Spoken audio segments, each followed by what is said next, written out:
হযরতে ফারুক আজম রাদিয়াল্লাহু তাআলা আনহু জিজ্ঞাসা করলেন, আঙ্কেল কেন এত কাঁদেন? আল্লাহর নবীর সাহাবী ফারুক আজমকে ডেকে বলতেছেন, ফারুক আজম, আমি এত বড় একটা অন্যায় করেছি, আমার দিল বলতেছে আমার এই অন্যায় আল্লাহ মাফ করবে না। সাহাবী কি বলে, কয় ফারুক আজম, আমার এত বড় গুনাহ, আমি এত বড় অন্যায় করেছি, আমার দিল বলতেছে এত বড় পাপ আমার আল্লাহ কোনোদিন মাফ করবেই না। এত বড় অন্যায় মাফ আল্লাহ মনে হয় করবেন। ফারুক আজম বলে, হাঁটো, তোমাকে ধরে পয়গম্বরের কাছে নিয়ে যায়। কোথায়? আরো ধরে বলেন। আল্লাহর হাবিবের কাছে হযরতে ফারুক আজম রাদিয়াল্লাহু তাআলা আনহু লোকটিকে ধরে ধরে দোস্ত পয়গম্বরের কাছে আনলেন। পয়গম্বরের কাছে দোস্ত বাড়িতে ঢোকার পরে হযরতে ফারুক আজম সাহাবীকে বলতেছেন, বেটা তুমি এখানে অপেক্ষা করো, আমি দেখি পয়গম্বরের কাছ থেকে একটু অনুমতি নিয়ে আসি। ও মুসলমান, কারোর বাড়িতে ঢুকতে হলে সুন্নত তরিকা হলো ঘটাঘট করে বাড়ির ভিতরে ঢুকা যাবে না। কথা বলেন, আগে তার পারমিশন নিতে হবে। ওমর বলতেছেন, দেখো তুমি দাঁড়াও, আমি পয়গম্বরের কাছ থেকে পারমিশন নিয়ে আসি। হযরতে ফারুক আজম পয়গম্বরের কাছে চলে গেলেন। ফারুক আজম পয়গম্বরের কাছে যে ফারুক আজম বললেন, ইয়া রাসূলুল্লাহ, ইয়া হাবিবাল্লাহ, আপনার একজন গুনাহগার সাহাবী অনেক বড় পাপ করেছেন, অন্যায় করেছে, ইয়া রাসূলুল্লাহ আপনার দরবারে নিয়ে আসছি, আপনি অনুমতি দেন, আমি সাহাবীকে একটু ধরে আপনার বাড়িতে আনতে চাই। ইয়া রাসূলুল্লাহ, খুব বড় অন্যায় করছে, আমি তাকে একটু আনতে চাই। আল্লাহর পয়গম্বর হযরতে ফারুক আজমকে অনুমতি দিলেন।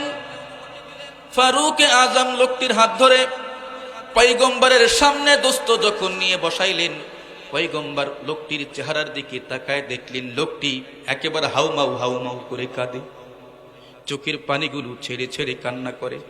ও মুসলমান, লাফালাফি ফাড়াফাড়ি পর্যন্ত শুরু করে দিয়েছে। আল্লাহু আকবার। আল্লাহর হাবিব ফারুক আজম কি জিজ্ঞাসা করলেন, মায়ুবুকিহি, কোন জিনিস তারে কাদাই, কি এত বড় অন্যায় করছে? ফারুক আজমের কাছেও জিজ্ঞাসা করলেন, ফারুক আজম, লোকটিও কাঁদে তুমিও কাঁদো, কিন্তু কেন কাঁদে? দুইজন কান্নার কারণ তো আমি জানতে পারলাম না। ও মুসলমান, দুইজন কাঁদে কিন্তু কাদার কারণ কিন্তু জানে না। ওই পয়গম্বর দুইজনের কাছে জিজ্ঞাসা করে কেউ বলে না। এক পর্যায়ে ওই আল্লাহর নবীর সাহাবী যিনি অন্যায় করেছেন তিনি বলতেছেন, ইয়া রাসূলুল্লাহ, ইয়া হাবিবাল্লাহ, আমি এত বড় অন্যায় করেছি, পাপ করেছি, ওগো আল্লাহর হাবিব, আমার দিল বলতেছে এত বড় অন্যায় আল্লাহ মনে হয় মাফ করবে না। ইয়া রাসূলুল্লাহ, আমার কাদার কারণ হলো আল্লাহর নবী, আমি বড় অন্যায় করে ফেলেছি, আমার দিল বলতেছে এত বড় পাপ আমার মালিক কোনোদিন আমাকে মাফ করবে না। এত বড় অন্যায় করছি আল্লাহ, আমার মালিক মনে হয় আমারে মাফ করবেন। আল্লাহু আকবার। আল্লাহর হাবিব সাহাবীকে ডেকে বললেন, সাহাবী, তুমি যে অন্যায়টা করছো, অন্যায়টা কি আল্লাহর আরশ থেকেও বড় নাকি? প্রশ্ন কি করলেন? ও সাহাবী, আল্লাহর আরশ থেকেও তোমার অন্যায়টা বড় নাকি? সাহাবী বললেন, ইয়া রাসূলুল্লাহ, ইয়া হাবিবাল্লাহ, আমার দিল বলতেছে আমার পাপটা আল্লাহর আরশ থেকেও অনেক বড়। ইয়া রাসূলুল্লাহ, আল্লাহর আরশ থেকেও আমার অন্যায়টা অনেক বড়। আল্লাহর হাবিব বললেন, ও আমার সাহাবী, তোমার পাপটা কি আল্লাহর মাখলুক থেকেও বড় নাকি? আল্লাহর মাখলুক থেকেও বড় নাকি? সাহাবী বললেন, ইয়া রাসূলুল্লাহ, ইয়া হাবিবাল্লাহ, আমার দিল বলতেছে আমার পাপটা আল্লাহর যত মাখলুক আছে সব মাখলুক থেকেও বড়। ইয়া রাসূলুল্লাহ, আল্লাহর মাখলুক থেকেও বড়। আল্লাহর নবী বললেন, ও আমার সাহাবী, তাহলে তুমি বলো তোমার পাপটা কি আল্লাহর রহম থেকে, দয়া থেকেও বড় নাকি?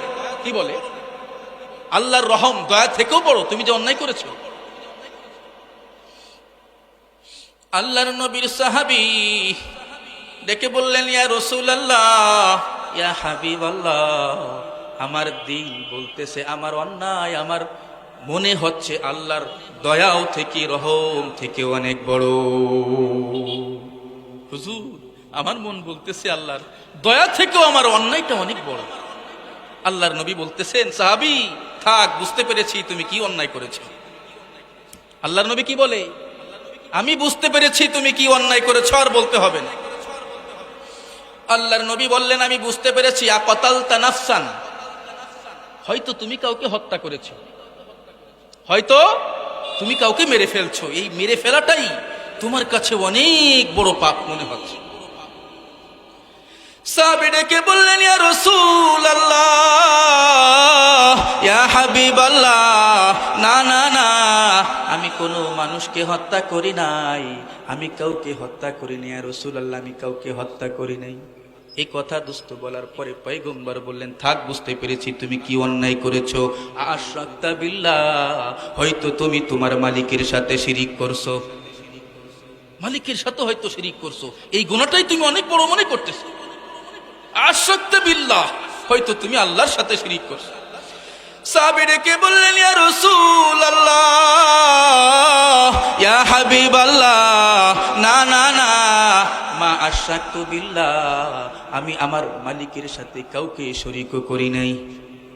ইয়া রাসূলুল্লাহ, আমি শরীক করি নাই। আল্লাহর নবী বললেন, সাহাবী তাহলে তুমি কোন অন্যায় করলে, এত কোন বড় অপরাধ করছো যে অপরাধটা আল্লাহর আরশ থেকেও তোমার কাছে বড় মনে হয়? কি বা অন্যায় আল্লাহর আরশ থেকেও বড় মনে করো, তোমার অপরাধটা কি বা অন্যায়টা কি? এবার সাহাবী বিবরণ দেওয়ার সময় দোস্ত লাফালাফি ফাড়াফাড়ি শুরু করে দিল।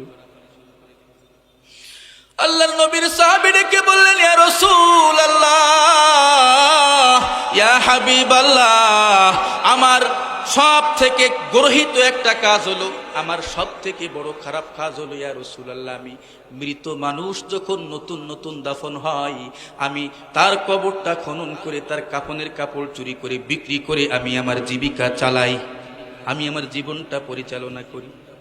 সাহাবী কি বলে, ইয়া রাসূলুল্লাহ, নতুন নতুন যখন দাফন হয় ইয়া রাসূলুল্লাহ, আমি ওই নতুন কবরগুলি খনন করে করে আমি আমার জীবিকা পরিচালনা করি, আমি আমার জীবনটা পরিচালনা করি কাফনের কাপড় চুরি করে।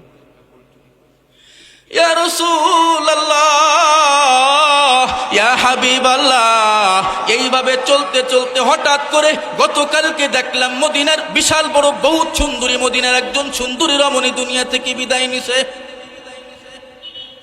ইয়া রাসূলুল্লাহ, ওই মদিনার বিশ্ব সুন্দরীর কবরটাও ইয়া রাসূলুল্লাহ আমি খনন করেছি। ওগো আল্লাহর হাবিব, আমি তার কবরটা খনন করে যখন তার গায়ের থেকে যখন কাফনের কাপড়গুলো যখন ছিনাই, ওই সময় শয়তান আমার কানের কাছে এসে প্ররোচনা দিতে লাগলো, ডেকে বলল, শয়তান বারবার কানের কাছে এসে বলতে লাগলো, ওগো আল্লাহর গোলাম,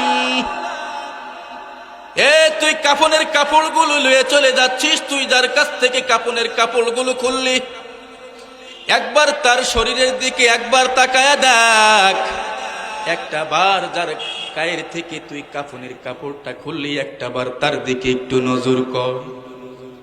ও মুসলমান, ওই আল্লাহর নবীর সাহাবী পয়গম্বরকে বলতেছেন আর লাফালাফি ফাড়াফাড়ি শুরু করে দিল।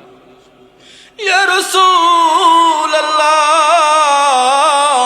ইয়া হাবিবাল্লাহ, শয়তান যখন বারবার আমার কানের ভিতরে যখন প্ররোচনা দিতে লাগলো, আমি এক পর্যায়ে চিন্তা করলাম, শয়তান শেষ পর্যন্ত ডেকে বলল, ওগো আল্লাহর গোলাম, একটা বার তোর হাতের টর্চ লাইটটা একটু তুই তোর মুর্দার দিকে মেরে দেখ, এত বড় বিশ্ব সুন্দরী তুই তোর জীবনে আর কোনো দিন পাবি না, তোর জীবনের কাম বৃত্তি যৌবনের জ্বালাটা একটু মিটায় যা। আল্লাহর নবীর সাহাবী লাফালাফি ফাড়াফাড়ি করে গো। আল্লাহর নবীর সাহাবী লাফালাফি বিবরণের সময় লাফালাফি ফাড়াফাড়ি শুরু করলো, বারবার আর জবান দিয়ে বলতেই পারে না, বন্ধ হয়ে যায়। আল্লাহর নবীর সাহাবী বারবার বলতে লাগলেন, ইয়া রাসূলুল্লাহ, ইয়া হাবিবাল্লাহ। এক পর্যায়ে আমি শয়তানের প্ররোচনায় পড়ে আমি আমার যৌবনের জ্বালাটা মিটানোর জন্য আমি উদ্বুদ্ধ হলাম। আল্লাহু আকবার। আল্লাহ, আমি আমার যৌবনের জ্বালাটা যখন মিটালাম, যৌবনের চাহিদা যখন আমি মিটায়, যখন তার কাছ থেকে কাপনের কাপড়গুলো যখন ছিনায় নিলাম, ওই সময় কেমন যেন একটা পিছন দিক দিয়ে আওয়াজ দিল, ওগো আল্লাহর গোলাম, হাই হাই কি বড় সর্বনাশ করলি গো, এত বড় সর্বনাশ তুই কেমনেই বা করতে পারলি। ওই আল্লাহর বান্দির জবান দিয়ে দোস্ত আমার আল্লাহ তার জবানটা দোস্ত খুলে দিয়েছে। আল্লাহর বান্দি ডেকে বলে, আল্লাহর গোলাম, এই লক্ষ লক্ষ কোটি কোটি মাখলুকের সামনে তুই আমাকে উলঙ্গ করে আমাকে নাপাক করে দিলি গো, আমাকে এইভাবে নাপাক করে থুয়ে যাচ্ছিস। মালিকের সামনে কিয়ামতের ময়দানে হয়তো আমার আল্লাহর সামনে হয়তো নাপাক অবস্থায় উঠতে হবে। আল্লাহর নবীর সাহাবী যখন ঘটনা বর্ণনা করলেন, বিবরণ দেওয়ার পরে পয়গম্বরকে দোস্ত বারবার বলতেছেন, ইয়া রাসূলুল্লাহ, ইয়া হাবিবাল্লাহ। আল্লাহর বান্দি যখন জোরে চিৎকার দিয়ে এই কথাগুলি যখন বলল, আমার দিলের ভিতরে একটা প্রকম্পন তৈরি হয়ে গেল। ইয়া রাসূলুল্লাহ, আমার দিলটা এক পর্যায়ে কাঁপতে শুরু করলো। আমি চিন্তা করলাম, না আমি তো অনেক বড় অন্যায় করেছি। ইয়া রাসূলুল্লাহ, ইয়া হাবিবাল্লাহ, আমার মন বলতেছে এত বড় গুনাহ আমার মালিক আমারে মাফ করবে না। ও মুসলমান, আল্লাহর পয়গম্বর যখন এই কথাটুকি বললেন, অনেক বড় অন্যায়, অনেক বড় পাপ, আল্লাহর নবীর সাহাবী অমনি করে দোস্ত পয়গম্বরের সামনে থেকে দোস্ত উঠে চলে গেলেন, দৌড় দিলেন। সাহাবী চিন্তা করলেন, আল্লাহ, পয়গম্বরের সামনে যদি এখন আমি বসে থাকি হয়তো পয়গম্বর আমার জন্য বদদোয়া দিবে। এই জন্য পয়গম্বরের সামনে দোস্ত আল্লাহর নবীর সাহাবী বেশিক্ষণ বসে থাকলেন না, চলে গেলেন দৌড় দিয়ে। কারণ পয়গম্বরের জবান দিয়ে যত বড় অন্যায় করছে হয়তো কোনো বদদোয়া দিয়ে দিবে, তখন আমি তো বড় প্রবলেমে পড়ে যাবে। পয়গম্বরের বদদোয়া কবুল করবেন কি? আরো জোরে বলেন কি? আল্লাহই তো কবুল করবেন। ওই আল্লাহর নবীর সাহাবী ও মুসলমান পয়গম্বরের সামনে থেকে উঠে চলে গেলেন। চলে যাওয়ার পরে একদিন না, দুই দিন না, এইভাবে 40 দিন পর্যন্ত আল্লাহর নবীর সাহাবী মদিনার সব থেকে দোস্ত একটা পাহাড়ের চূড়ায় উঠে আল্লাহর বান্দা আল্লাহর কুদরতের পায়ে সিজদায় পড়েছে। আল্লাহু আকবার। আল্লাহর গোলাম আল্লাহর নবীর সাহাবী পাহাড়ের চূড়ায় উঠে আল্লাহর নবীর সাহাবী ডেকে বলে, মালিক, আমার যতটুক সাধ্য ছিল, ক্ষমতা ছিল, আমি উঠছি। ওগো আল্লাহ, আমার যদি ক্ষমতা থাকতো আমি তোমার আরশে আযীম পর্যন্ত আমি উঠে যেতাম। ও আল্লাহ, আরশে আযীম পর্যন্ত উঠে তোমার কুদরতের পা দুইটা আমি জড়ায় ধরতাম। আল্লাহ, যতক্ষণ পর্যন্ত আমার এই গোলামকে ক্ষমা না করতে ততক্ষণ পর্যন্ত তোমার কুদরতের দুইটা পায়ে আমি ছাড়তাম না। কিন্তু আল্লাহ, আমার তো সামর্থ্য নেই, ক্ষমতা নেই, আমি তোমার আরশে আযীম পর্যন্ত উঠবো। আল্লাহ, আল্লাহ, যতটুকু পর্যন্ত ক্ষমতা আছে আমি মক্কা মদিনার সব থেকে চূড়ান্ত উচ্চ পর্যায়ের পাহাড়ের চূড়ায় আমি উঠে তোমার কুদরতের পায়ে সিজদায় পড়ছি। ওগো আল্লাহর গোলাম, একদিন না 40 দিন পর্যন্ত আল্লাহর গোলাম আল্লাহর কুদরতের পায়ে পড়ে পড়ে দোস্ত তওবা করতে আছে। একদম যখন 40 দিন দোস্ত যখন পূরণ হয়ে গেল, আল্লাহু আকবার, আল্লাহ রব্বুল আলামিন এখন জিব্রাইলকে ডেকে বলেন, জিব্রাইল, তাড়াতাড়ি করে তুমি আমার হাবিবের কাছে চলে যাও। হাবিবের কাছে যে তুমি 3টা প্রশ্ন করবা। জোরে বলেন কয়টা? আরো জোরে বলতে হবে। জিব্রাইলকে বলে, জিব্রাইল, তাড়াতাড়ি করে তুমি আমার হাবিবের কাছে চলে যাও। হাবিবের কাছে যে তুমি 3টা প্রশ্ন করবা। জোরে বলেন কয়টা? 3টা প্রশ্ন করবে। আল্লাহু আকবার। আল্লাহ জিবরিল আমিন পয়গম্বরের কাছে চলে আসলে, পয়গম্বরের কাছে জিবরিল আমিন এসে বললেন, ইয়া রাসূলুল্লাহ, ইয়া হাবিবাল্লাহ, আল্লাহ আপনাকে সর্বপ্রথম সালাম দিয়েছেন। জোরে বলেন কি দিয়েছেন? ইয়া রাসূলুল্লাহ, সালাম পাঠায়া আপনার রব আপনার কাছে 3টা প্রশ্ন করেছেন, 3টা উত্তর আপনার কাছ থেকে আল্লাহ আশা করেছেন। জোরে বলেন কয়টা? 3টা উত্তর ইয়া রাসূলুল্লাহ, 3টা উত্তর আপনি দেবেন। পয়গম্বর বলে, জিব্রাইল প্রথম প্রশ্ন করো। কোন প্রশ্ন? আল্লাহ আমাকে করতে বলেছে। আল্লাহু আকবার। আল্লাহ জিব্রাইল তখন ডেকে বললেন, ইয়া রাসূলুল্লাহ, ইয়া হাবিবাল্লাহ, আল্লাহ সর্বপ্রথম আপনার কাছে জানতে চেয়েছেন এ পৃথিবীর যত মাখলুক আছে সব মাখলুক আপনি সৃষ্টি করেছেন নাকি আপনার রব আল্লাহ সৃষ্টি করেছে? ইয়া রাসূলুল্লাহ, মাখলুক কি আপনি সৃষ্টি করেছেন নাকি আল্লাহ সৃষ্টি করেছে? জিব্রাইল পয়গম্বরের কাছে প্রশ্ন করে, ইয়া রাসূলুল্লাহ, মাখলুক আপনি সৃষ্টি করেছেন নাকি আল্লাহ সৃষ্টি করেছে? আল্লাহ হাবিব তখন জিব্রাইলকে ডেকে বলল, জিব্রাইল, কি প্রশ্ন তুমি করলা? একটা না, দুইটা না, এ পৃথিবীতে আসমান জমিন নবমণ্ডল ভূমণ্ডলে যত মাখলুক আছে সব মাখলুক সৃষ্টি তো আমার আল্লাহ করেছে। পয়গম্বর বলেন, কে করেছেন? আমার রব আল্লাহ তো সবকিছু সৃষ্টি করেছে। এরপরে জিব্রাইল 2 নম্বর প্রশ্ন করলেন, ইয়া রাসূলুল্লাহ, ইয়া হাবিবাল্লাহ, মাখলুক যদি সব আল্লাহ সৃষ্টি করে থাকে, আল্লাহ আপনার কাছে জানতে চেয়েছেন এই সব মাখলুকের রিজিক আপনি দেন নাকি আল্লাহ দেয়? ইয়া রাসূলুল্লাহ, সব মাখলুক যদি আল্লাহর সৃষ্টি করে থাকে, আপনার রব আপনার কাছে জানতে চেয়েছেন মাখলুকের রিজিক আপনি দেন নাকি আল্লাহ দেন? প্রশ্ন বুঝতে পেরেছেন? আল্লাহু আকবার। আল্লাহ আল্লাহ নবী বলেন, জিব্রাইল, অবশ্যই অবশ্যই আমি কেন, আমার রব আমার মালিক আল্লাহই তো সমস্ত মাখলুকের রিজিক দান করেন। কে? আরো জোরে বলেন কে? ও মুসলমান, এরপরে জিবরিল আমিন 3 নম্বর প্রশ্ন করলেন, ইয়া রাসূলুল্লাহ, ইয়া হাবিবাল্লাহ, মাখলুক আল্লাহ সৃষ্টি করেছেন, সমস্ত মাখলুকের রিজিক আপনার রব আল্লাহ দেন। এখন 3 নম্বর আপনার কাছে জানতে চেয়েছেন রিজিক আল্লাহ দেন, সৃষ্টি আল্লাহ করেছেন। এই মাখলুক যদি কোনো অন্যায় করে, অপরাধ করে, আপনি ক্ষমা করবেন নাকি আপনার রব আল্লাহ ক্ষমা করবে? ইয়া রাসূলুল্লাহ, মাখলুক যদি কোনো অন্যায় করে আপনি ক্ষমা করবেন নাকি আল্লাহ ক্ষমা করবে? আল্লাহু আকবার। আল্লাহ তখন পয়গম্বর বলতেছেন, জিব্রাইল, আমি কেন, অবশ্যই অবশ্যই আমার মালিক আল্লাহই তো ক্ষমা করবেন। আল্লাহু আকবার। আল্লাহ এরপরে জিবরিল বলতেছেন, ইয়া রাসূলুল্লাহ, ইয়া হাবিবাল্লাহ, মাখলুক বানালো আমার আল্লাহ, মাখলুকের রিজিক আমার আল্লাহ দেয়, মাখলুক অন্যায় করলে মাখলুকের গুনাহ আমার আল্লাহ ক্ষমা করে। ইয়া রাসূলুল্লাহ, তাহলে আজ আল্লাহর একজন গোলাম, আপনার একজন সাহাবী আপনার কাছে এসেছিল গুনার কথা জানাতে। ইয়া রাসূলুল্লাহ, ইয়া হাবিবাল্লাহ, আপনি তো ধমক দিয়ে তাকে উঠায় দিয়েছেন, কাজটা আপনি ভালো ঠিক করেননি, তাড়াতাড়ি করে যান, ওই পাহাড়ের চূড়ান্ত পর্যায়ে উঠে সাহাবী 40 দিন পর্যন্ত মালিকের কুদরতের পায়ে সিজদায় পড়ে পড়ে মালিককে ডেকেছেন, কেঁদেছেন। ইয়া রাসূলুল্লাহ, আপনি নিজেই যান, সাহাবীকে পাহাড়ের থেকে চূড়ার থেকে নিচে নামাইয়া আপনি সাহাবীকে বলে দেন আপনার রব আল্লাহ ওই সাহাবীর গুনাহ মাফ করে দিয়েছে।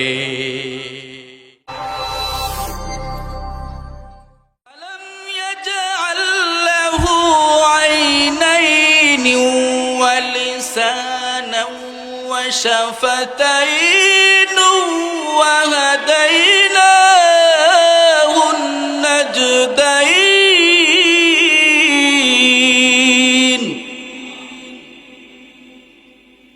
আল্লাহ সুন্দর জিনিস চক্ষু ফিট করে দিয়েছে। আল্লাহ ডেকে বলে, গোলাম, আমি আল্লাহ তোর কপালের উপরে 2টা চক্ষু আমি আল্লাহ ফিট করে দিয়েছি। কয়টা চক্ষু আল্লাহ ফিট করছে? ও মুসলমান, এই চক্ষুগুলো দৈনন্দিন একটা মানুষ মিনিমাম 23,000 বার চোখের পলক বন্ধ করে আর খোলে।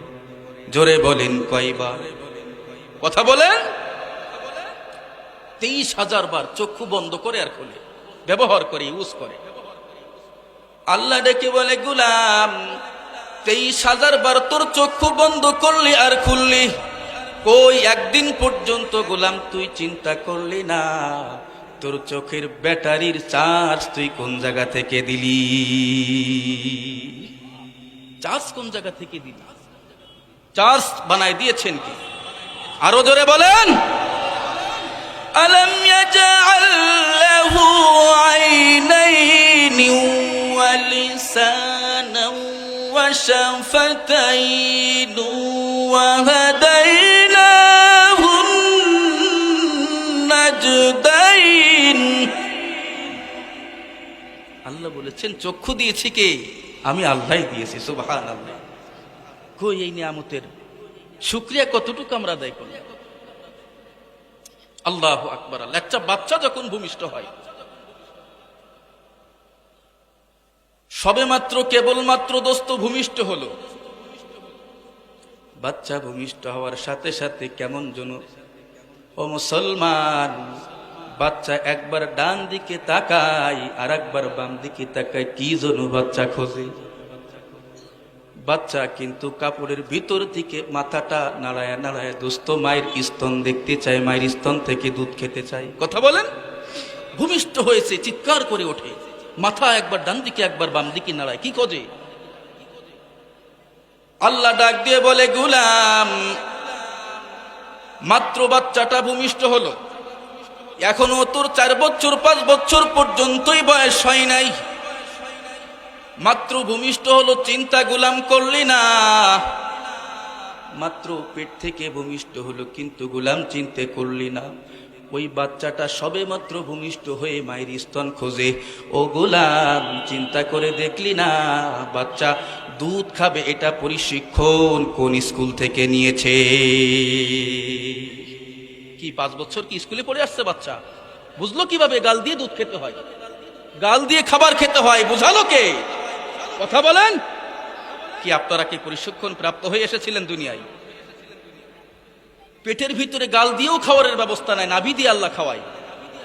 খাবারের লাইন কেটে দিল, খাবারের লাইন কেটে দিল, কিন্তু বাচ্চা, আল্লাহু আকবার, আল্লাহ ভূমিষ্ঠ হওয়ার সাথে সাথে বাচ্চা শিখালো কে? মুখ দিয়ে খেতে হয়। সুবহানাল্লাহ।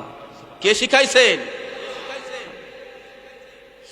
আল্লাহ বলে, গোলাম, এরকম চিন্তা করবি, হাজারো রাত চলে যাবে, আমার নিয়ামতের ফিকির করবি, জিকির করবি, আলোচনা করবি, জীবন শেষ, আমার নিয়ামতের আলোচনা কোনোদিন শেষ হবে না। সুবহানাল্লাহ। এই জন্যই নিয়ামতের শুকরিয়া আদায় করা দরকার, আছে না নাই? আরো জোরে বলেন, আছে না নাই? নিয়ামতের শুকরিয়া আদায় বা করবো কিভাবে? আমরা মনে করি নিয়ামতের শুকরিয়া মনে হয় জবানে শুধু আলহামদুলিল্লাহ বললেই নিয়ামতের শুকরিয়া আদায় হয়। ও মুসলমান, সব থেকে বড় শুকরিয়া হলো পয়গম্বরের তরিকায় চলা, আল্লাহর হুকুম মানা। এই নিয়ামতের সব থেকে আপনি নিয়ামতের শুকরিয়া আদায় করেছেন বোঝা যাবে যদি আল্লাহর হুকুম মানেন, নবীর তরিকা অনুযায়ী চলেন।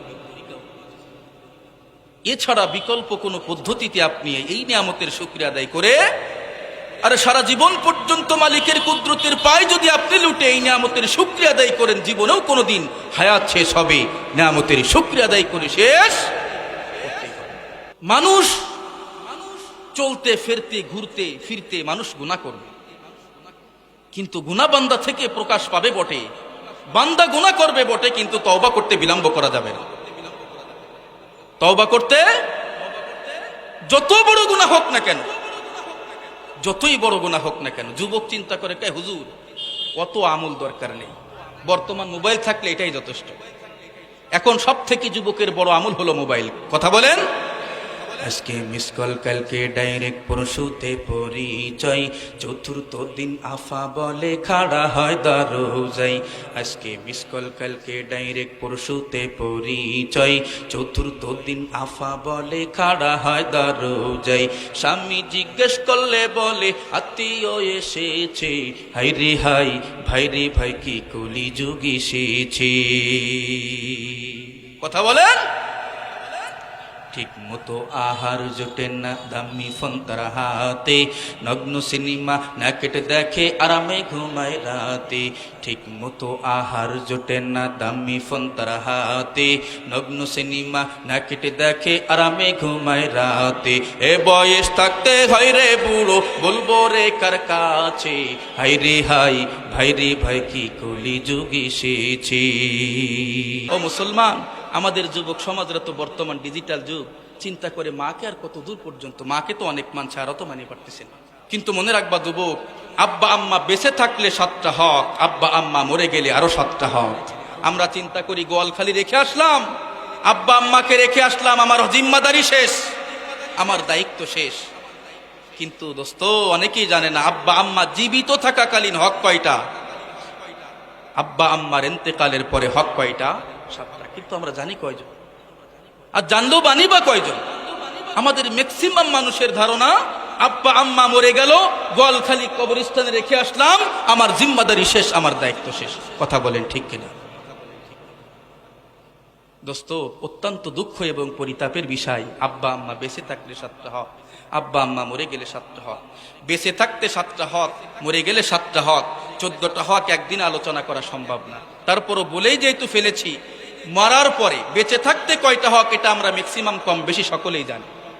কিন্তু মরার পরে যে 7টা হক, এই 7টা হক বয়ান করে ইনশাল্লাহ আমি আমার আলোচনা শেষ করব। শুনবেন তো ইনশাল্লাহ? আব্বা আম্মার ইন্তেকালের পরে হক কয়টা? আরো জোরে বলেন কয়টা? আব্বা আম্মার ইন্তেকালের পরে হক হলো 7টা। এর আগে ছোট্ট একটা কথা আমি আপনাদেরকে শোনাই, ছোট্ট একটা কথা।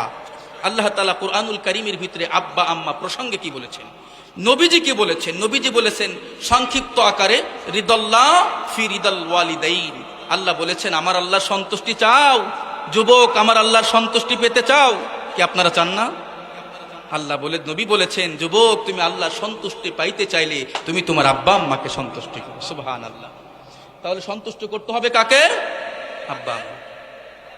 আল্লাহ কি বলেছেন? আল্লাহ বলেছেন দেখেন, وَقَضَى رَبُّكَ أَلَّا تَعْبُدُوا إِلَّا إِيَّاهُ وَبِالْوَالِدَيْنِ إِحْسَانًا। আল্লাহ সুস্পষ্ট করে দিয়েছেন দোস্ত, একদম সুস্পষ্ট। আল্লাহ বলেছেন মুসলমান, আমার আল্লাহর পক্ষ থেকে 2টি বিষয় তোমাদেরকে চূড়ান্ত করে জানায় দেওয়া হলো। জোরে বলেন কয়টা? 2টা বিষয়। 1 নম্বর হলো ওয়াকাদা রব্বুকা, তোমার রব তোমাকে চূড়ান্ত ফয়সালা জানাই দিয়েছে, আল্লাহ তা'বুদু ইল্লা ইয়্যা। 1 নম্বর হলো আমি মালিক ছাড়া অন্য কারোর কাছে তোমরা মাথা নত করবা না, ইবাদত একমাত্র আমার আল্লাহর হবে, গায়রুল্লাহর কোনো ইবাদত চলবে না। একটা বিষয় ইবাদত কার? 2 নম্বর হলো ওয়াবিল ওয়ালিদাইনি ইহসানা, পিতা মাতার সাথে ইহসান করতে হবে। কথা বলেন, কি করতে হবে? আওয়াজ করে বলেন কি করতে হবে? আরো জোরে বলেন। এখন ইহসান মানে কি? ইহসান মানে কি? ইহসান বুঝতে গেলে জুলুম বুঝতে হবে, ইনসাফ বুঝতে হবে। ইহসান বুঝতে গেলে জুলুম বুঝতে হবে, ইনসাফ বুঝতে হবে। দোস্ত সংক্ষিপ্ত আকারে বলি, জুলুম বলা হয় আমাকে একটা থাপড় দিল, আমি তাকে 3টা মারলাম, এটার নাম কি? আমাকে উপকার করলো, আমি তাকে ক্ষতি করলাম, এটার নাম কি? আরো জোরে বলেন। আমাকে একটা উপকার করলো, আমি তাকে একটা উপকার করলাম, এটার নাম ইনসাফ। জোরে বলেন এটার নাম কি? আমাকে ঠিক যেই পরিমাণ একটা চড় দিল, থাপড় দিল, আমি ঠিক একই পরিমাণ একটা থাপড় দিলাম, এটাও ইনসাফ। আমাকে একটা গালি দিল, আমি একটা গালি দিলাম, এটার নাম কি? ইনসাফ। আমাকে একটা দিল, আমি তাকে 10টা দিলাম, এটার নাম কি? জুলুম। আল্লাহ ডেকে বলে যুবক, আমি কিন্তু তোমাদের পিতা মাতার সাথে কিন্তু ইনসাফের কথা বলি নাই, আমি তোমাদের পিতা মাতার সাথে জুলুম করার কথা তো প্রশ্নই আসে না।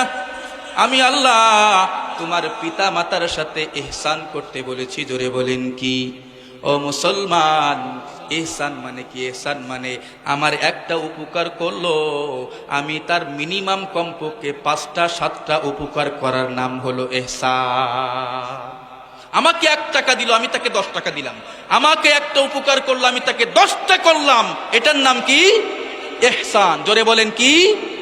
তার মানে বৃদ্ধ বয়সে আপনার আব্বা আম্মা আপনাকে বলতেছে বাজান একটু ফল খেতে মনে চায়। দোস্ত, তুমি ফল আনতে গেছো বাজারে, কিন্তু তুমি তো গভীর রজনীতে আসছো, রাত 10টা-11টা এসে দেখছো আপনার আব্বা আম্মা ঘুমিয়ে পড়ছে।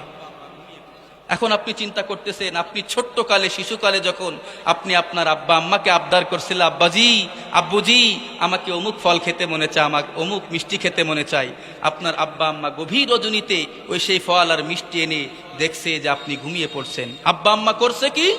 সন্তানের পায়ের কাছে, সন্তানের মাথার কাছে আব্বা আম্মা নিজের জবানটা, নিজের ঠোঁটটা পাই বোলায় আর ডাকে, আব্বা ওঠো, আব্বু ওঠো, তোমার জন্য সেই ফল আনছি, তোমার জন্য সেই মিষ্টি আনছি। কথা বলেন, বলে কি বলেন? আরো জোরে বলেন। আল্লাহু আকবার। আল্লাহ, আপনি চিন্তা করতে পারেন, আপনার আব্বু আম্মা আপনার কাছে খাবার চেয়েছিল, কিন্তু 10টা-11টার সময় যখন দোস্ত আপনি বাড়িতে ফিরে আসছেন, দেখছেন আপনার আব্বা আম্মা ঘুমানো।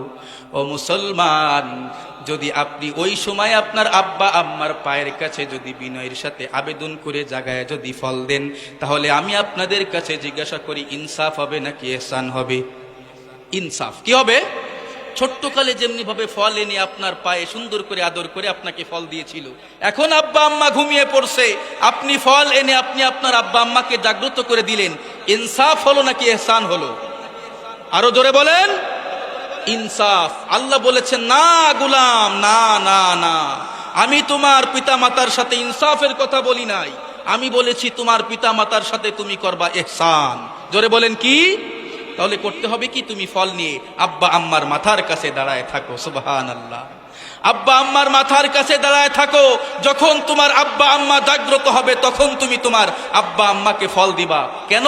কারণ তোমার আব্বা আম্মাকে ওই সময় জাগ্রত করলে তোমার আব্বা আম্মা কষ্টও পেতে পারে, কাঁচা ঘুম ভাঙতে পারবা না। আল্লাহ ডেকে বলে, গোলাম, এই জন্য আমি আল্লাহ তোমাদের পিতা মাতার সাথে কিন্তু আমি আল্লাহ কিন্তু ইনসাফের কথা বলি নাই, আমি আল্লাহ তোমার পিতা মাতার সাথে ইহসানের কথা বলেছি। জোরে বলেন, কিসের কথা? ইহসান।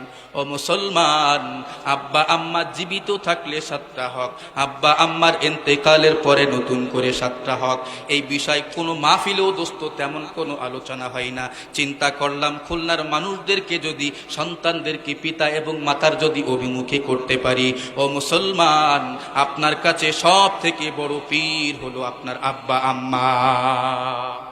তুমি যখন তোমার পীরের দরবারে যাও, 5 কেজি 10 কেজি ফল নিয়ে আসো, আর তোমার আব্বা আম্মার কাছে আসলে একটা 5 পায়ও থাকেন, ঝাড়ি মারে হুমকি দেয়, আসে না নাই?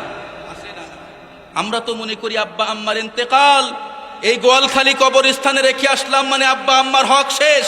না যুবক, না না না, যতদিন পর্যন্ত তুমি হায়াতে থাকবা, ততদিন পর্যন্ত আব্বা আম্মার হক অবশ্যই অবশ্যই তোমাকে মানতেই হবে, মানতেই হবে, মানতেই হবে। যতদিন পর্যন্ত তুমি বেঁচে থাকবা, ততদিন পর্যন্ত আব্বা আম্মার মৃত্যুর পরে 7টা হক তোমাকে মানতেই হবে, মানতেই হবে, মানতেই হবে। পারবো তো ইনশাল্লাহ?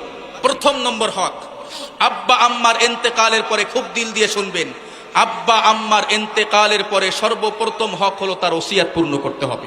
কি করতে হবে? আব্বা আম্মা যদি কোনো ওসিয়াত করে যায়, সেই ওসিয়াত পূর্ণ কাকে করতে হবে? আপনাকে করতে। দ্বিতীয় নম্বর হক হলো, আব্বা আম্মা যদি কোনো ঋণ রেখে যায়, আব্বা আম্মা যদি কোনো ঋণ রেখে যায়, সেই ঋণ পরিশোধ আপনাকে করতে হবে। কাকে করতে হবে? আরে আপনি যখন স্কুলে পড়তেন, ক্লাস 5-এ পড়তেন, আপনি ঋণ করে খেতেন, আপনি বাকি খেতেন স্কুলে, ওই বাকি টাকা পরিশোধ কে করত? আরো জোরে বলেন, কে করত? আপনি ছোট্ট খালে বাকি করে খেতেন, আপনার আব্বা আম্মা আপনার ঋণ পরিশোধ করেছে। আব্বা আম্মার অবর্তনে এখন চলে গেছে, এখন আব্বা আম্মা হায়াতে নাই, কিন্তু ঋণ রেখে গেছে, এই ঋণ আপনাকে পরিশোধ করতে হবে, আপনাকেই পরিশোধ করতে হবে। তাহলে 1 নম্বর কি? আব্বা আম্মার ওসিয়াত পূর্ণ করতে হবে। দ্বিতীয় নম্বর হলো, আব্বা আম্মার ইন্তেকালের পরে যদি কোনো ঋণ রেখে যায়, ঋণ পরিশোধ কাকে করতে হবে? আরো জোরে বলেন, কাকে করতে হবে? এই কথা বলতেছে না, যেগুলো চিন্তা করতেছে, যতই বয়ান করেন হুজুর, আব্বা আম্মার এই হক আমি আদায় করব। তৃতীয় নম্বর হলো, খুব দিল দিয়ে কথাগুলি বুঝবেন, বেঁচে থাকার একটা হক আমি ফাঁকে বলি, যেহেতু চিন্তা করতেছে হুজুর বেঁচে থাকার মিনিমাম গুরুত্বপূর্ণ একটা হক হলো, আমি বলি, এরপর আমি আবার ওদিকে চলে যাব। বেঁচে থাকাকালীন 7টা হকের গুরুত্বপূর্ণ একটা হক হলো, আব্বা আম্মা যেই কথা বলবে আপনাকে সেই কথা মানতেই হবে। যদি কোরআন এবং হাদিসের বিরোধী না হয়। কোরআন এবং হাদিসের বিরোধী না হলে আব্বা আম্মার কথা আপনাকে মানতেই হবে। বিকল্প করার কিছু নাই। এ প্রসঙ্গে ছোট্ট একটা কথা আমি আপনাদেরকে শোনাই। ইন্ডিয়ার একটি ঘটনা, অনেক আগের ঘটনা, খুব দিল দিয়ে দেখেন, খুব দিল দিয়ে কথাগুলি বুঝবেন। অনেক আগের ঘটনা, তারপর আমি আপনাদেরকে শিক্ষা বিষয় আছে বলে আমি আপনাদের সামনে ছোট্ট করে আমি ঘটনাটা উল্লেখ করি, খুব দিল দিয়ে বুঝবেন। ইন্ডিয়ার ভিতরে একটা এলাকা ছিল, সেখানে একজন গোলাম ছিলেন, যিনার পিতা ছিলেন না, খালি ছিলেন কে? মা ছিলেন। খুব বড় আবেদও ছিলেন, বড় বুজুর্গও ছিলেন, বড় আল্লাহওয়ালাও ছিলেন। কিন্তু দিলের একটা আক্ষেপ, আফসোস ছিল, আম্মু অসুস্থ, কিন্তু দিলের চাহিদা হলো তিনি হজ করবেন, কিন্তু আম্মাকে ফেলে রেখে তিনি হজ করতে যেতে পারেন না। প্রত্যেক বছর হজের সিজন আসলে চিন্তা করতো, আল্লাহ তুমি যদি তোমার বাইতুল্লাহর মুসাফির যদি একটু হতে পারতাম। জীবনে তো অনেক কিছু করেছি, একটা বড় ইবাদত আল্লাহ বড় করতে মনে চাই। দোস্ত, সংক্ষিপ্ত আকারে শর্ট কোর্সে যদি কেউ বুজুর্গ হতে চায়, শর্ট কোর্সে বুজুর্গ হওয়ার সব থেকে উত্তম পদ্ধতি হলো মাত্র 7 থেকে 8 দিন বাইতুল্লাহর সফর করেন, হজ করেন, দেখবেন 7 থেকে 8 দিন আপনি আল্লাহর ওলি হয়ে যাবেন। এটা হলো শর্ট কোর্সে ওলি হওয়ার সব থেকে উত্তম পদ্ধতি। এখন আল্লাহর গোলামের দিলে খুব চাহিদা যে আল্লাহ হজের মৌসুম আসলে ফিকির করতো, আল্লাহ যদি তোমার বাইতুল্লাহ মুসাফির হতে পারে। মুসলমান বন্ধুরা রে, আমার কথাগুলি খুব দিল দিয়ে বুঝবেন। প্রত্যেক বছর যখন দোস্ত হজের মৌসুম চলে আসতো, তখন আল্লাহর গোলাম মায়ের পায়ের কাছে বিনতি সহকারে আবেদন করে ডাকতো, ও মা, এই বছর অন্তত তুমি আমাকে একটু বাইতুল্লাহর মুসাফির হওয়ার জন্য অনুমতি দাও মা। প্রত্যেক বছর হজের মৌসুমের আগে মায়ের পায়ের কাছে খেদমতে করে বলতো, মা, ও মা, মাগো মা, হজের বাইতুল্লাহর মুসাফির হতে চায়, বড় আশা, মা একটু অনুমতি দাও। বাজান, তুই যাস না, তুই থেকে যা, সামনের বছর যাস, বেশি দিন পর্যন্ত আমি বাঁচবো না। ও মুসলমান, এইভাবে 1 বছর, 2 বছর অনুমতি চাইলে মা একই কথা বলে, 3 বছর অনুমতি চাইতে গেলেও মা একই কথা বলে, 4 বছর অনুমতি চাইতে গেলে মা একই কথা বলে, 5ম নম্বর অনুমতি চাই মা একই কথা বলে, 6ম নম্বর অনুমতি চাই একই কথা বলে, 7ম বছর এখন চিন্তা করলো আল্লাহর গোলাম, আর কত বছর পর্যন্ত মা এইভাবে ঘুরায়া আমাকে রাখবে। 7ম বছর কাকুতে বিনতি করে মায়ের পায়ের কাছে বিনতি সহকারে আবেদন করে বলতেছে, মা গো মা, এই বছর অন্তত অনুমতি দাও মা। মা একই কথা বলে, কয়, দেখ তুই চলে গেলে আমি আর বাঁচবো না, বেশি দিন থাকবো না। কিন্তু এ কথা বলা মাত্রই সন্তানের চান্দি গরম হয়ে গেল। সন্তান ডেকে বলে, কয়, মা গো মা, এইভাবে তো তুমি 1 বছর 2 বছর না 6 বছর পর্যন্ত ঘোরাইলা, কই তুমি তো এখনো তো মরলা না। সন্তানের জবান দিয়ে এই কঠিন কথাগুলো পর্যন্ত দোস্ত বের হয়ে গেল। সন্তান বলল, কই মা, 6 বছর যাবত পর্যন্ত তুমি ঘুরাইলা, এই 7ম বছর পড়লো, 6 বছর চলে গেল, কিন্তু 6 বছরে তো তুমি মরলা না। ও মা, তুমি মরবা না মা, আমি বাইতুল্লাহ যে কাবার গিলাফটা ধরে তোমার জন্য দোয়া করবো, আল্লাহ তোমার হায়াত বাড়ায় নেবে। কিন্তু যতই কথা বলে মা কিন্তু দোস্ত দিলটা নরম করে না। মা কয়, বাজান তুই যাস না। সন্তান চিন্তা করলো, আল্লাহ যতই কথা বলুক না কেন, মায়ের অমান্য হয়েও কমপক্ষে বছর বাইতুল্লাহর মুসাফির হবে। ও মুসলমান, অনেক লম্বা ঘটনা সংক্ষিপ্ত আকারে আমি আপনাদের সামনে উপস্থাপন করতে চাই। আল্লাহর গোলাম সব সামানা নিয়ে, আগে তো হেলিকপ্টার ছিল না, প্লেন ছিল না, পদসব্রত পায়ে হেঁটে হেঁটে হজ গমন করতে হতো। ওই আল্লাহর গোলাম সব কিছু দোস্ত তৈরি করে প্রস্তুতি নিয়ে আল্লাহর গোলাম দোস্ত হজের উদ্দেশ্যে দোস্ত রওনা শুরু করলো। ও মুসলমান, আগের যুগের একটা নিয়ম ছিল, দিন রাত মানুষ যখন সফর করতেন তখন রাত যাপন করতো জমিদারের বাড়িতে। জোরে বলেন কোথায়? ও মুসলমান, যদি আপনারা কোনো কিতাবাদি আগের যুগের বই পড়ে থাকবেন, দেখবেন মুসাফিরের জন্য প্রত্যেকটা জমিদার দোস্ত আলাদা করে একটা কাছারি ঘর বানাতো। জোরে বলেন কি? কাছারি ঘর। মেহমানরা আসলে কাছারি ঘরে থাকতো। এই আল্লাহর গোলাম যাইতে যাইতে এমন একটা মহল্লায় চলে গেল যেখানে দোস্ত থাকার কোনো জায়গা না, জমিদারের কাছারি ঘরও না। আল্লাহর বান্দা চিন্তা করলো, আল্লাহ থাকবো এখন কোথায়, যাব বা কোথায়, থাকবো বা কোথায়। ও মুসলমান, আল্লাহর বান্দা এই ফিকির করতে করতে সামনের দিকে তাকালেন। সামনে তাকায় দেখলেন সামনে বিশাল বড় একটা সুন্দর মসজিদ, কিন্তু ছাদটা খোলা। আগের যুগে তো আমাদের মতো এত টাইস ছিল না, সুন্দর ব্যবস্থাপনাও ছিল না। আগের যুগে এত উন্নত মানের ছিল না, ছাদ ছিল না, 5 তলা 7 তলা ছিল না। ও মুসলমান, আল্লাহর বান্দা চিন্তা করলো আমাকে এইখানেই থাকতে হবে। এই জন্য আল্লাহর গোলাম সব প্রস্তুতি নিয়ে দোস্ত মসজিদের ভিতরে ঢুকলো। ও মুসলমান, আল্লাহর কি খেলা! ওই দিন ওই মহল্লার ভিতরে দোস্ত বড় আকারে একটা ডাকাতি হলো, চুরি পড়লো, চোর হলো। চোরের বিশাল বিশাল বড় সম্পদ দোস্ত এলাকা থেকে চুরি করলো। চুরি করার পরে কিন্তু মালিক চোরকে কিন্তু দেখে ফেললো। চারিদিক দিয়ে মহল্লার মানুষ চোরকে ঘিরাও করে ফেললো। চোরকে যখন চারিদিক দিয়ে ঘিরে ফেললো, চোর চিন্তা করলো, আল্লাহ, এখন আমি কোন দিক দিয়ে বের হব? বের হওয়ার তো জায়গা নাই। ওই চোর চিন্তা করলো চুরিকৃত সকল মাল দোস্ত প্যাকেট আর বস্তার লাগেজের ভিতরে দোস্ত ঢুকাইয়া আল্লাহর বান্দা চোর তিনি সামনের দিকে দোস্ত রওনা করলেন। সামনে এসে দেখলেন যে সুন্দর একটা মসজিদ দেখা যায়। আল্লাহর বান্দা চোর চিন্তা করলো অন্তত চুরিকৃত মালটা আমরা ঢুকাই, মসজিদের ভিতরে ঢুকাই। চারিদিক দিয়ে যেইভাবে পরিস্থিতি যেমনটা খারাপ হয়েছে, হয়তো একটাই বাঁচার পথ আছে, মসজিদের ভিতরে ঢুকে ছাদ যেহেতু খোলা, উপর দিয়ে আমরা চলে যাব। আল্লাহর বান্দা চোর কি করলেন? মসজিদের ভিতরে ঢুকলেন। মসজিদের ভিতরে ঢুকে দেখলেন আল্লাহর একজন গোলাম ঘুমাচ্ছে। ওই যে হজ যাত্রী যিনি হজের উদ্দেশ্যে রওনা করেছেন, ঘুমাচ্ছে। আল্লাহু আকবার, আল্লাহ। ওই চোর চিন্তা করলেন চতুর্দিকে মসজিদ যেভাবে ঘেরাও করে রাখছে, চোর চিন্তা করলো, আল্লাহ, আমি যদি এই চুরিকৃত মাল বস্তা আর লাগেজের ভিতরে ঢুকাইয়া যদি আমি মসজিদের উপর দিক দিয়ে টপকায় যাই, তাহলে হয়তো লোক আমাকে ধরে ফেলবে। এই জন্য চোর করলো কি, চুরিকৃত সকল সম্পদগুলো দোস্ত ঘুমান্ত ব্যক্তির পাশে রেখে ওই চোর ছাদ খোলা উপর দিয়ে বের হয়ে অন্যত্র চলে গেল। চোর বের হয়ে চলে গেছে।